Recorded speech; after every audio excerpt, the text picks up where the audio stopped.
e ele vem saltando pelos montes. E ele vem saltando pelos montes.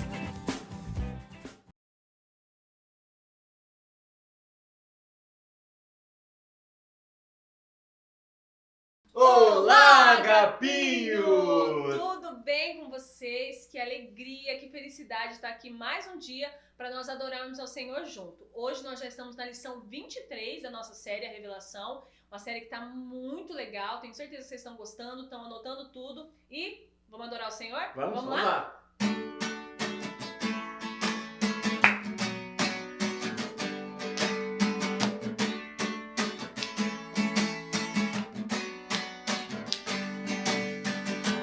Quando a noite fria cair sobre mim,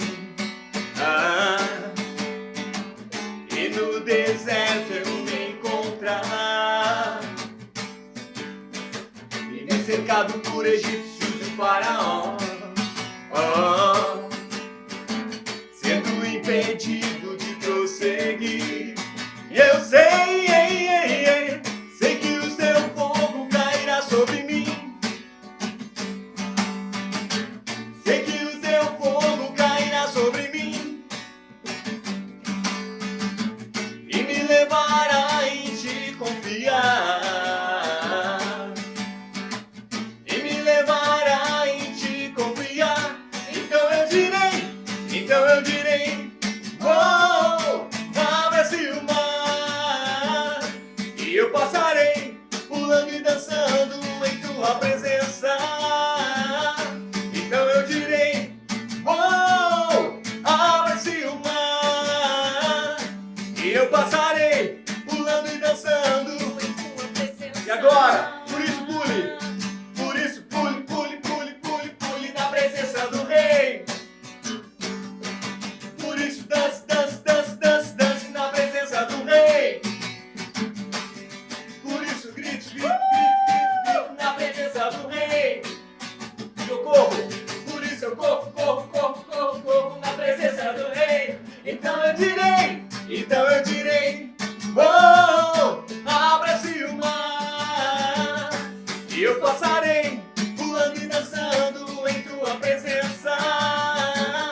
Então eu direi, oh, abra-se o mar e eu passarei pulando e dançando em tua presença.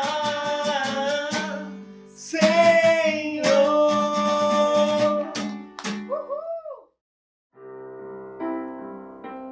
Jesus,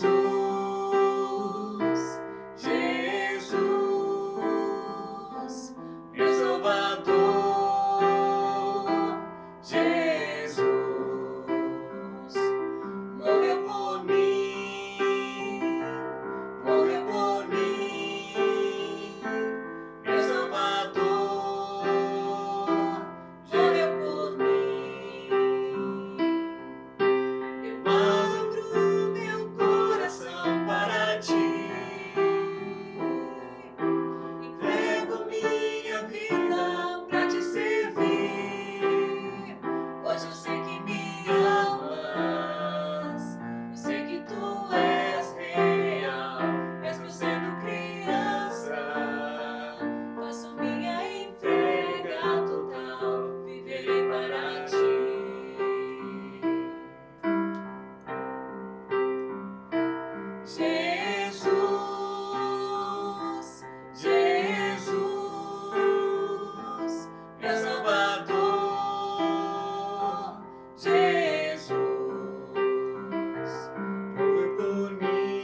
ressuscitou,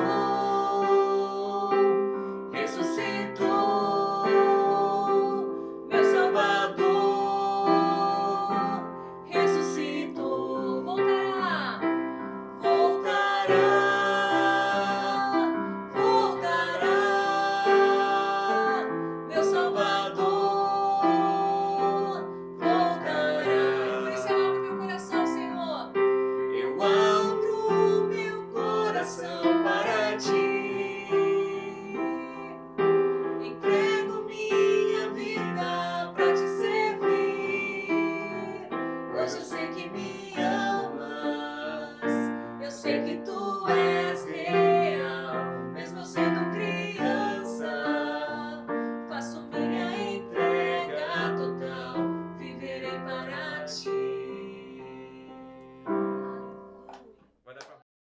Olá, Agapinho! Que bom estar com você novamente. Semana passada nós estudamos uma lição bem interessante, né? Vocês viram no Apocalipse 12 e agora nós vamos continuar com outras informações, outros símbolos super importantes para vocês entenderem as estratégias finais que Satanás vai fazer para tentar conseguir enganar as pessoas. Então fique atento, tá bom? Nós vamos estudar hoje, corre lá, pega a sua Bíblia. Nós vamos estudar Apocalipse 13. Você vai precisar estar com a sua Bíblia pertinho aí para você me acompanhar, tá bom? Eu acho que você já tá, né? Com a Bíblia, com o caderninho, tudo aí. Que legal! Você já adorou ao Senhor, já teve esse momento de louvor gostoso, né? Então nós vamos estudar e deixar mais claro alguns conceitos que a gente vem falando há algumas semanas.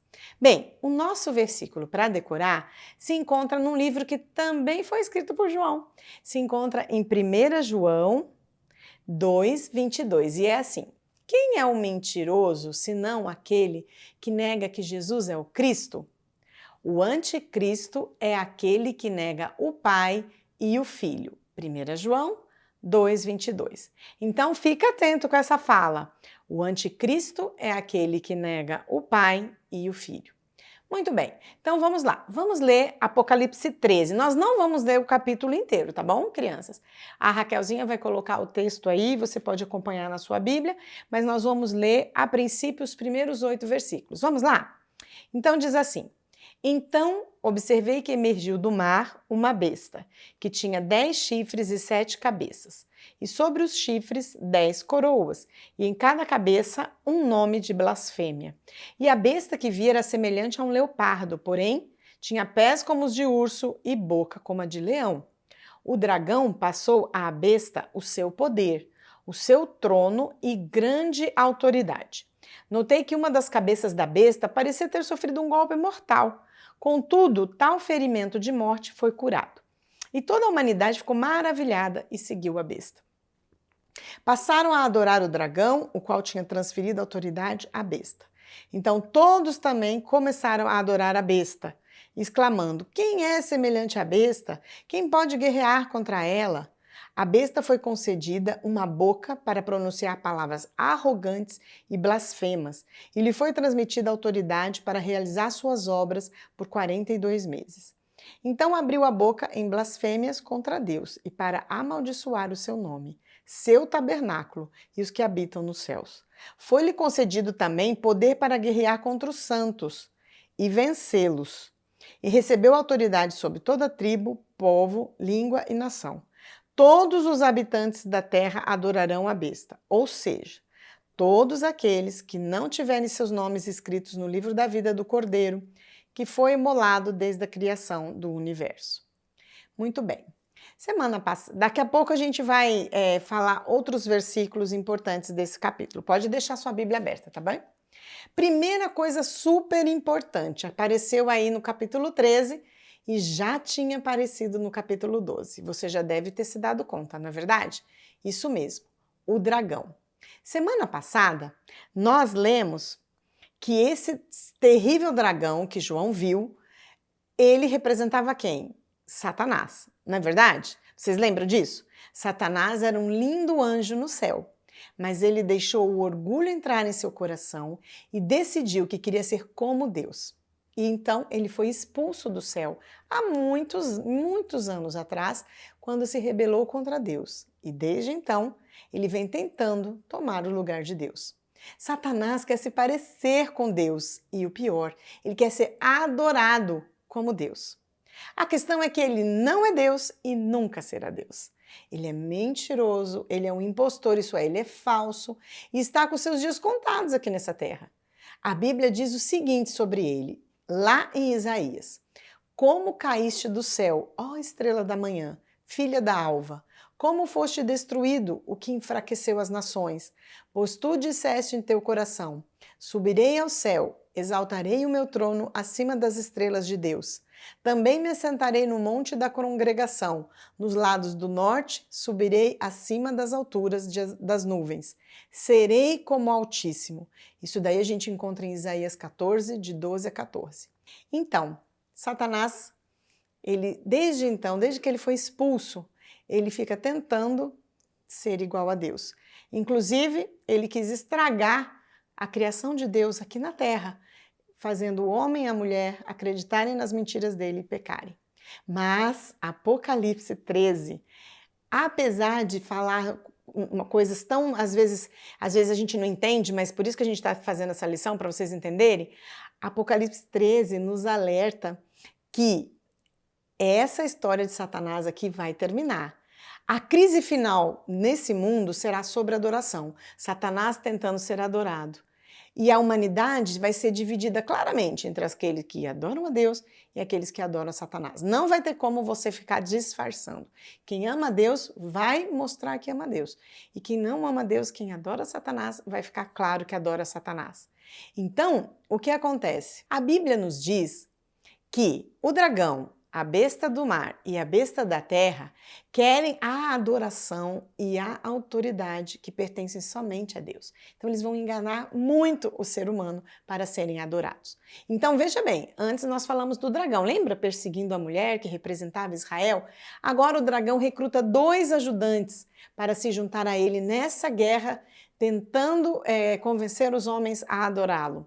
A besta do mar, que é o anticristo, e a besta da terra, que é também conhecido como falso profeta. Bom, primeiro vamos entender o que é uma besta. Você já xingou alguém de besta? Ai, não faz isso não, tá? Porque não é legal. O que é besta? Besta ou fera é um ser monstruoso que causa medo, repulsa e até terror. Portanto, bestas assustadoras são um bom símbolo para o Satanás, porque é isso que ele é. Muitas vezes ele não se apresenta assim, a gente vai ver isso. Quando Deus nos fala sobre Satanás e os poderes terrestres que ele controla, ele nos fala a verdade. E por isso que ele o simboliza através dessa palavra, besta. Deus não mente e nem faz Satanás parecer menos mal do que ele é. Deus nunca vai fazer com que o mal pareça bom, porque Deus é a verdade. Então a besta do mar, vocês viram? Chifres, cabeças, 7 cabeças, 10 chifres. Ela é selvagem. Ela é comparada com animais ferozes. Eu nem queria encontrar esses animais. Leopardo, urso, leão, animais perigosos. Mas olha só, a segunda besta é semelhante a um cordeiro. O que significa isso? Ela parece inofensiva. Parece tão boazinha, mas não é. Sabe por quê? Porque a Bíblia diz lá no verso 11 que quando ela abre a sua boca, ela fala como um dragão. Então, é um dragão na pele de um cordeiro. Isso é engano, né? Para enganar as pessoas. E nós já falamos sobre isso, né, crianças? Lembra que eu falei na semana passada sobre esses filmes, esses desenhos que mostram os dragões tão fofinhos, tão legaizinhos, né? Outros filmes e desenhos que mostram o mal como se fosse legal. E às vezes a gente está lá assistindo o filme, de repente está torcendo para o mal ganhar. Já aconteceu isso com vocês? Isso mesmo, mas toma cuidado. Sabe por quê?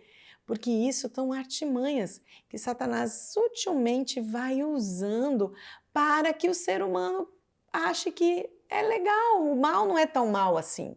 Entendeu? E o bem também não é tão bom assim, ele pode perder. Isso daí não é uma maneira inofensiva e divertida de passar uma noite com a família assistindo um entretenimento tão inocente.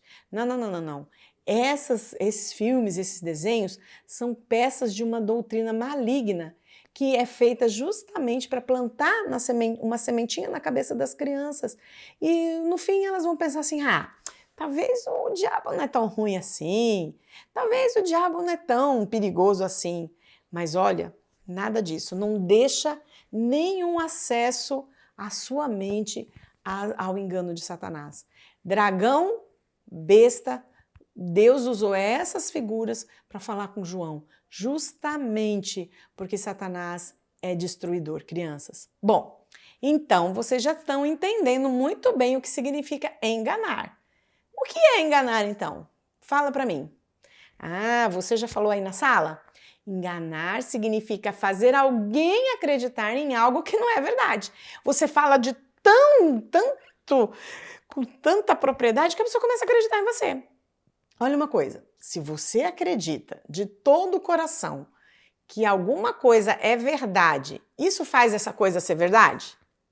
Não, se eu falar assim, eu olho no espelho e falo, meu olho é azul, meu olho é azul. Aí eu vou encontrar com vocês na igreja e vou falar assim, crianças, eu tenho certeza que meu olho é azul. Aí vocês vão olhar para mim e falar, pastora, lógico que seu olho não é azul.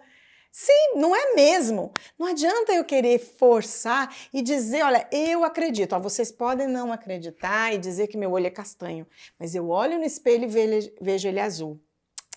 Não é assim, não. Quando você acredita em algo que não é verdadeiro, mas que você acha que é verdadeiro, isso não faz essa coisa ser verdadeira. A verdade é verdade. E a Bíblia diz que a verdade é a palavra de Deus. E a verdade não muda com nossas opiniões.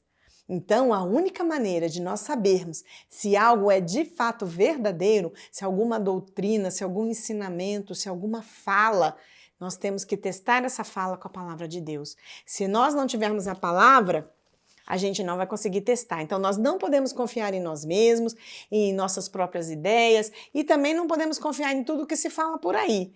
Mas não podemos confiar em todas as explicações humanas para as coisas. Mas a palavra de Deus não deixa a gente errar.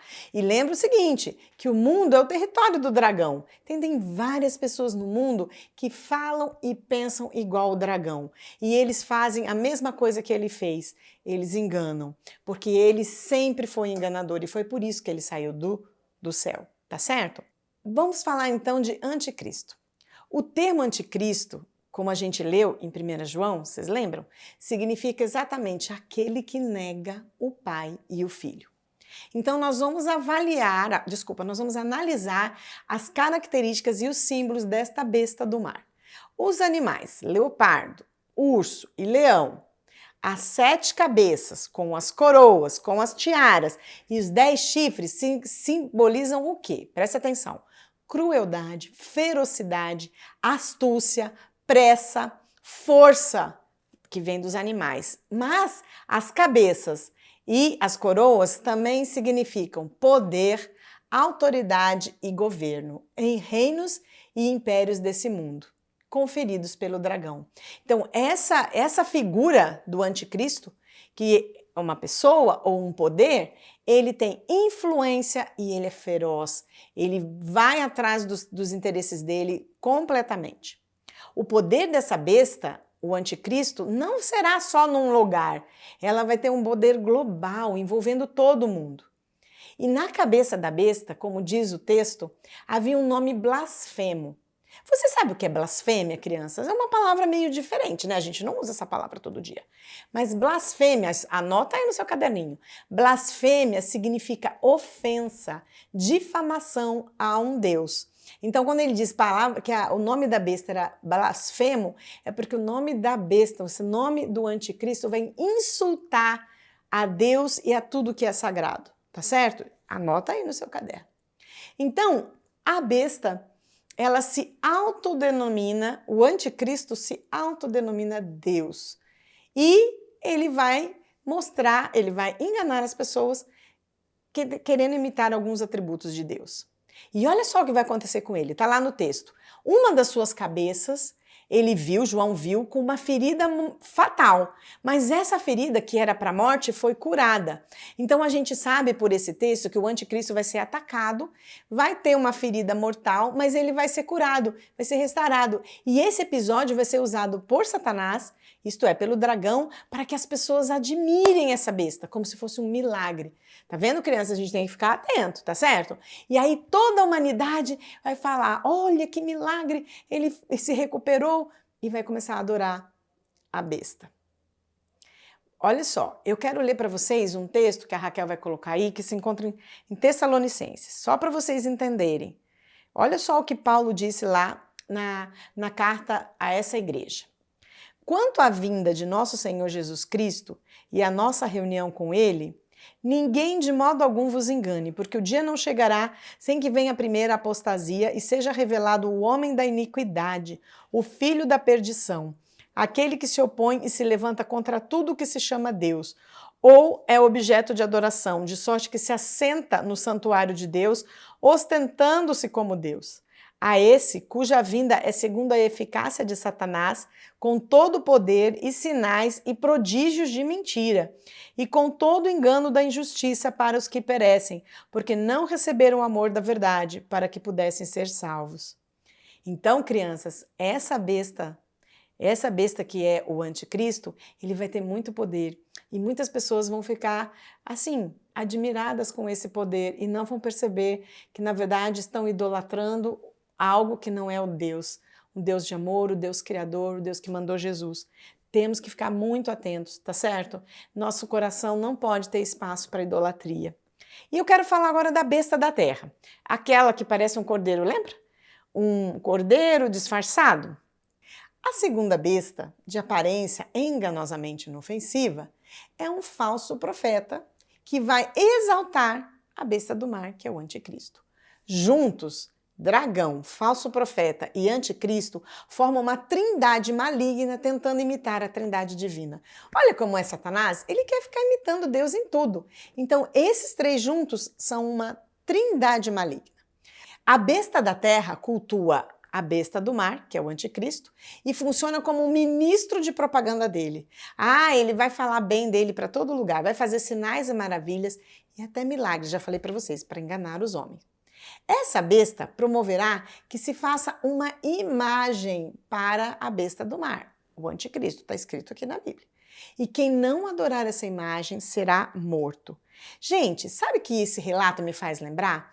Da história de Daniel e dos seus amigos Ananias, Misael e Azarias, lá na Babilônia. Vocês já estudaram com a gente aqui sobre esse quarteto, né? De rapazes fiéis a Deus. A Bíblia relata 2 episódios muito importantes onde eles se negaram a adorar os deuses, que eram os reis que se diziam deuses. Os 3 foram parar na fornalha, lembra disso? Mas não foram consumidos. E Daniel foi parar na cova dos leões, porque ele não deixou de adorar a Deus, mas também foi poupado. Então essa história de Satanás é antiga. Ele quer enganar as pessoas para o adorarem, mas aquele que ama a Deus fica firme. E tem uma outra coisa importante que eu quero falar para vocês, que é a marca da besta. Vocês já ouviram falar isso? Tem muita gente que fala, tem vídeo sobre isso, mas vamos tentar entender, porque vai ser fácil você saber se realmente algo é a marca da besta. Muito bem. O falso profeta, que é a besta da terra, vai ser responsável por colocar uma marca na testa e na mão direita de todos que adorarem o anticristo, a besta do mar. Quem não tiver essa marca não poderá comprar nem vender mercadorias. Isto é, as pessoas se sentirão ameaçadas e coagidas a adorar o anticristo. É outra estratégia de Satanás, porque se as pessoas não quiserem adorar a besta, mas por causa dessa necessidade, dessa marca, as pessoas por medo vão acabar caindo nesse engano e se envolvendo com a besta por medo ou conveniência. Então, crianças, vocês lembram quando nós estudamos sobre as igrejas lá no comecinho, né, do Apocalipse? Lembra que muitas igrejas estavam sofrendo? Por quê? Porque eles não adoravam César e aí eles não conseguiam ter um número que fazia com que eles pudessem comercializar, vender suas coisas, e eles estavam muito pobres, porque eles estavam sofrendo, porque eles não adoravam a César. É isso aí que vai acontecer com essa marca da besta. Como que nós vamos entender? Porque nós conhecemos a palavra. Se algo é exigido de mim, que eu tenho que ter uma marca que vai fazer eu precisar adorar algo que não seja Deus, eu vou ficar atenta e não vou querer isso. Entendeu? Não precisa ter medo. É só você entender que Deus vai estar com você e vai te livrar. Precisamos entender que nossa aliança é com Deus e pedir sabedoria a Ele para entender as armadilhas de Satanás e não nos permitirmos ser marcados por ele. Somente o Espírito Santo pode revelar a verdade da Bíblia. Teste tudo que você ouve ou lê com a palavra de Deus e ore para que o Espírito Santo abra seus olhos. Porque a nossa marca, a única marca que um cristão tem é o selo do Espírito Santo. Nós não precisamos da marca da besta. Nós não seremos marcados pela besta. Então, o que vai acontecer? Quando o anticristo, o falso profeta se levantarem, haverá perseguição aos cristãos, porque eles não terão a marca do anticristo. E também porque o texto bíblico diz que eles farão guerra contra os santos. Então, haverá perseguição a nível mundial. Aqui no Brasil, crianças, não tem perseguição oficial contra os cristãos, mas tem muitos países que isso já acontece. Então, fica atento, tá? E como que os cristãos vão ser identificados? Facilmente, porque eles não vão ter essa marca da besta. Então, o panorama é de muito sofrimento para os cristãos, para o povo de Deus. Mas lembra dessa história que eu falei? Lá do Daniel, olha, uma história antiga, Deus cuida dos seus. Não tenha medo, não precisa ter medo dessa história toda, não. Haverá sim perseguição e talvez alguns cristãos possam até pagar com a sua própria vida. A Bíblia também deixa isso claro e nós já vimos isso em outras lições. Mas a vida que eles podem tirar é só a vida física, porque o dono da vida espiritual e a nossa vida eterna com Deus, só Ele pode nos dar e nos garantir. Então a gente não precisa ficar preocupado. Apocalipse é uma misteriosa caça ao tesouro. Nós vamos seguir essa leitura, ainda tem mais coisas para acontecer até a gente entender quando Jesus virá a segunda volta. Que bom que Jesus deu essa mensagem para João, né? Para a gente poder entender essa mensagem do céu, para a gente tentar ficar ligadinho, tentar não, né? Para a gente ficar ligadinho com Jesus, observando as coisas que acontecem ao nosso redor, mas não com medo, com confiança de que Deus está no controle de todas as coisas. Você tem dúvida ainda? Não, né? Ele já contou tudo, não precisamos ter dúvida. Agora, você acha que Satanás gostaria de misturar essas coisas, esses sinais, que ele quer confundir os seguidores de Jesus? Sim, ele quer nos confundir, ele quer colocar sua marca em nós, mas Deus vai nos guardar, ok? Então você pode respirar aliviado, porque você tem a marca de Jesus, que é o Espírito Santo. Agora, se você não aceitou Jesus ainda como seu Salvador, essa marquinha ainda não está no seu coração, mas ela pode ficar. É só você dizer: Jesus, eu quero você no meu coração. Eu acredito que você morreu na cruz para me salvar dos pecados e eu preciso de ti para limpar todos os meus pecados, para limpar meu coração. Quando você faz essa oração, a marquinha aparece no seu coração, o selo do Espírito Santo, e você não precisa da marca do inimigo. Beleza, crianças? Vamos orar? Vamos orar por aqueles que ainda não têm essa marquinha do Espírito Santo. E se porventura tem alguma criança que está se deixando enganar, está acreditando que o mal é bom, pode ser legal, ou que está torcendo pelo mal quando assiste o filme, eu acho que você entendeu a história, né? Acho que você entendeu que isso não tá legal, né? Então, vamos pedir para Deus te dar sabedoria? Para você ficar atento em tudo que você assistir? Eu acho tão importante, vocês são tão inteligentes. E se você pedir para Deus, para Ele agir na sua mente, Ele vai ajudar você a entender e até deixar de ler algumas coisas que você está lendo, deixar de assistir alguns filmes que você está assistindo e se dedicar a estudar mais a Bíblia. Legal? Vamos orar, crianças? Senhor Deus, muito obrigada, porque o Senhor tem um plano especial para nós, de vitória. Nós somos marcados e selados por Ti. Deus, que nós possamos realmente ter na nossa mente, o nosso coração, a verdade da tua palavra, para poder não cair nos enganos de Satanás. Eu quero orar por todas as crianças que estão ouvindo a nossa lição, para que elas não sejam enganadas, Senhor. Até por outras crianças, ou por programas de televisão, ou na internet, seja o que for, mensagens que não têm nada a ver com Jesus. Deus, em nome de Jesus, eu te peço, protege o coração deles contra o engano de Satanás. E aquelas crianças que não te conhecem, Senhor, que elas possam entregar o coração delas para o Senhor completamente, porque o Senhor morreu na cruz para salvar a cada um de nós. Obrigada, obrigada pelo teu amor, obrigada pela tua proteção. Mantém cada um de nós firmes na tua palavra, em nome de Jesus. Amém. Amém, crianças? Então, fica firme. Semana que vem tem mais.